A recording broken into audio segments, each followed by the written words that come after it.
కార్యక్రమాన్ని ఆశ్రయించి వచ్చిన వారికి పరిష్కార మార్గాలు తెలియజేయడానికి మనతో పాటు ఉన్నారు అడ్వకేట్ వెంకటేశ్వరి గారు. నమస్తే మేడం. అలాగే డాక్టర్ హరికుమార్ గారు, సైకాలజిస్ట్. నమస్తే. ఇక్కడ కీర్తి మోసపోయిందా, మోసం చేయబడ్డదా, అసలు తన జీవితంలో ఎదుర్కొన్న ఆ సమస్య ఏంటి, తన మాటల్లోనే విందాం. కీర్తి చెప్పండి, అసలు ఏం జరిగింది, మీ సమస్య ఏంటి? నమస్తే సార్. నమస్తే మ్యామ్. నా పేరు కీర్తి. నేను వరంగల్ నుంచి వచ్చాను హైదరాబాద్కి. యాక్చువల్లీ నేను హైదరాబాద్లో లా చదువుతున్నాను. నేను ప్రీవియస్ లాక్డౌన్ అప్పుడు ఆన్లైన్ క్లాసెస్ చదివాను. థర్డ్ ఇయర్ నాడు మా కాలేజ్ ఓపెన్ చేసేసరికి హైదరాబాద్ షిఫ్ట్ అయిపోయాను. సో ఫైనలీ మా సీనియర్స్కి ఫేర్వెల్ పార్టీ ఇవ్వటానికి అని చెప్పేసి మేము అందరం ప్లాన్ చేసుకున్నాం. అప్పటికి మాకు ఎవరు సరిగ్గా తెలియదు, కొత్త కొత్త ఫేసెస్. సో అట్లాగా కొంచెం కొంచెం పరిచయం పెంచుకుంటూ అందరినీ చేరయ్యాము. సో మా క్లాసెస్ ఎవరైతే ఉన్నారో వాళ్ళందరినీ పరిచయం చేసుకున్నాక వాళ్ళు ఒకళ్ళ ఇంటి సజెస్ట్ చేశారనమాట, అక్కడ పార్టీ చేసుకుందామని వెళ్ళాము. అది యాక్చువల్లీ మణికొండలో విల్లా సార్. అక్కడే నేను ఫస్ట్ టైం మనోజ్ని చూశాను. సో అక్కడ మేము మార్నింగ్ నుంచి ఈవినింగ్ వరకు కుక్ చేసుకుంటూ చిన్న చిన్న గేమ్స్ ఆడుకుంటూ డే అంతా స్పెండ్ చేసి ఫోటోగ్రాఫ్ చేసుకుంటూ ఉన్నాము. మనోజ్ అంటే మీ సీనియరా?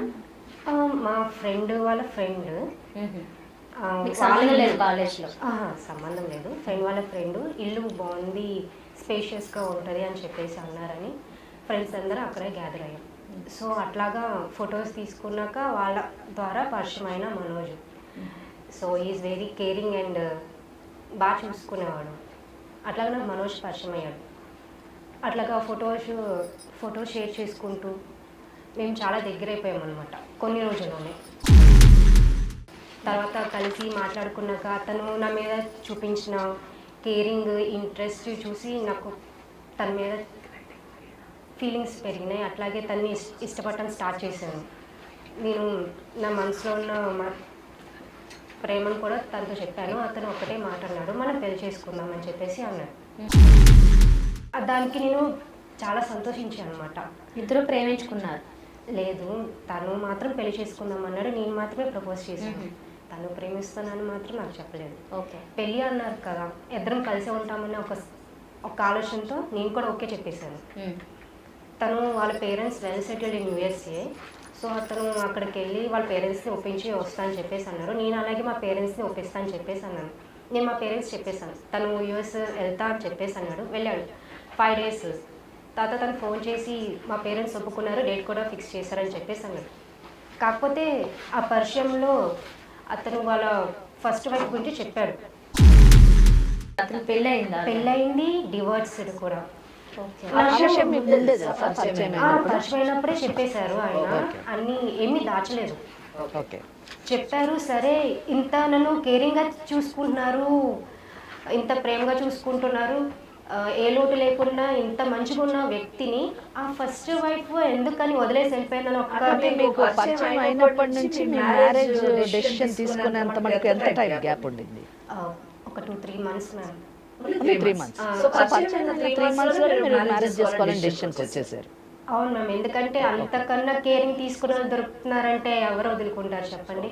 సో అందుకే నేను ఓకే చెప్పేశాను.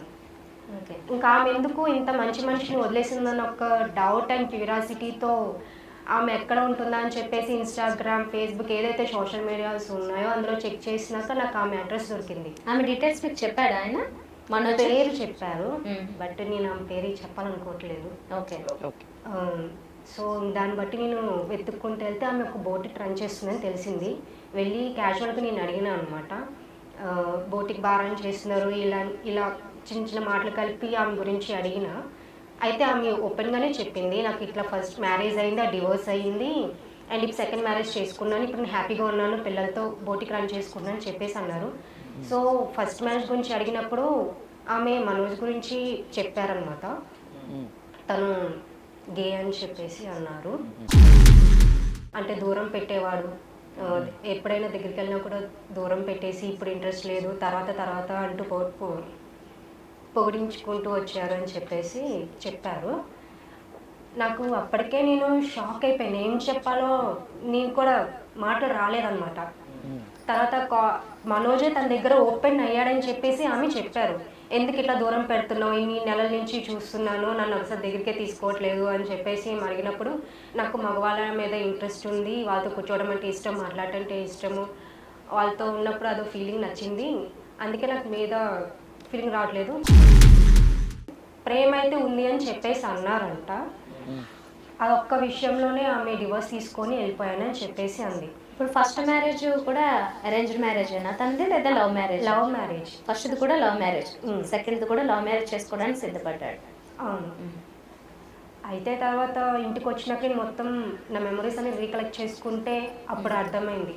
ఎప్పుడు నేను తన దగ్గరికి చేరువగా వెళ్ళినా ఇప్పుడు కాదు పెళ్లి తర్వాత అని చెప్పేసి పోస్ట్పోన్ చేసుకుంటూ వస్తుంటే నేను అప్పుడు సరే ఇంత మెచ్యూర్ మైండ్తో ఆలోచిస్తున్నారు నా కోసమే కదా అని చెప్పేసి నేను ఎప్పుడు అలా ఆలోచించలేదు.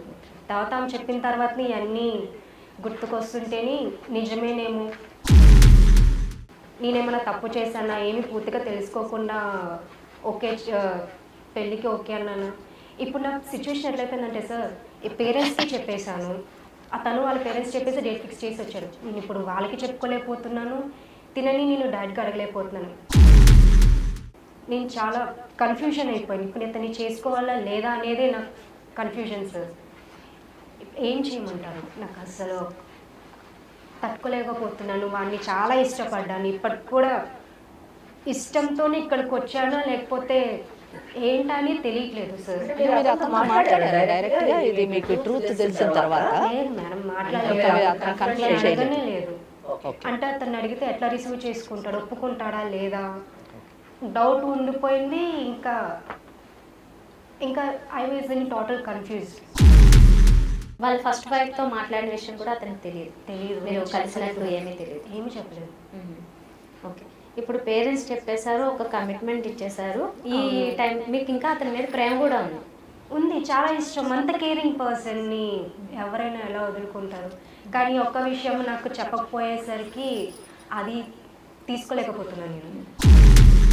చూడు లేడీ, మ్యాన్తో మగవారితో ఒక 3 రకాలుగా రిలేషన్ పెట్టుకోవచ్చు. అదొకటి స్నేహం. స్నేహంలో ఏముంటుంది, ఎంతవరకు ఉంటుంది మనందరికి తెలిసినటువంటి విషయం. లేదా ఫిజికల్గా ఉన్నటువంటి పెళ్లి కాకుండా ఉండేటువంటి రిలేషన్ రెండవది. ఇక మూడవది నాకే సొంతం అవ్వాలి అనేటువంటి, నాకే పూర్తిగా ఉండాలి అనేటువంటి ఒక పెళ్లి మ్యారేజ్ రిలేషన్షిప్ ఉంటుంది. మీరు అన్నారు నాతో బాగా చక్కగా ఉన్నాడు, మంచిగా చూసుకున్నాడు అంటే, నేను అంటాను మీరు ఫిజికల్గా రిలేషన్షిప్ లేకపోయినా కూడా బాగా ఇష్టపడగలిగినటువంటి స్థితిలో ఈ వ్యక్తి ఉన్నాడు.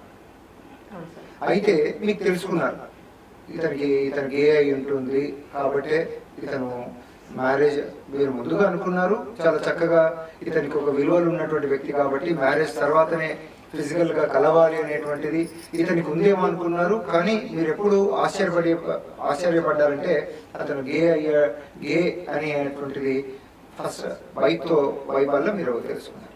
అయితే నేను ఇప్పుడు ఏమంటానంటే, పెళ్లి చేసుకోవాలా వద్దా? ఎందుకు మగవాడి ఆసరా కోరుకుంటుంది అమ్మాయి అంటే, చాలా మంది కూడా వర్క్ చేసేటువంటి ప్లేస్ లో మంచి స్నేహితులను కూడా కలిగి ఉంటారు. ఎలా ఉంటారంటే, మన కుటుంబంలో ఉన్నటువంటి వారికంటే కూడా చాలా దగ్గరగా ఉండి అన్నింటిలో ప్రోత్సహించేటువంటి వాళ్ళు ఉంటారు. అయితే కొంత స్టెప్ ముందుకు వేసిన తర్వాత కొంతమంది ఫిజికల్ గా దగ్గర అవ్వడం వల్ల అభిప్రాయాలను పంచుకోవడం అనేటువంటివి ఇంకా డీప్ గా జరుగుతాయి. కాబట్టి కొంతమంది ఫిజికల్ గా, అది ఇన్ఫాక్చుయేషన్ వల్ల కావచ్చు, ప్రేమ వల్ల కావచ్చు, దగ్గర అవుతారు. ఇక చివరికి ఏమనిపిస్తుంది అంటే, లేదు ఇతనితో నాకు చాలా కంపాటబుల్ సోల్మేట్ రిలేషన్షిప్ ఉంది, నాకు మనస వాచ కర్మన నాకు అన్నింటిలో కూడా ఉంటాడనేటువంటిది మనం తీసుకునేటువంటి నిర్ణయం కొంత పరిచయం పెరుగుతున్న కొద్ది.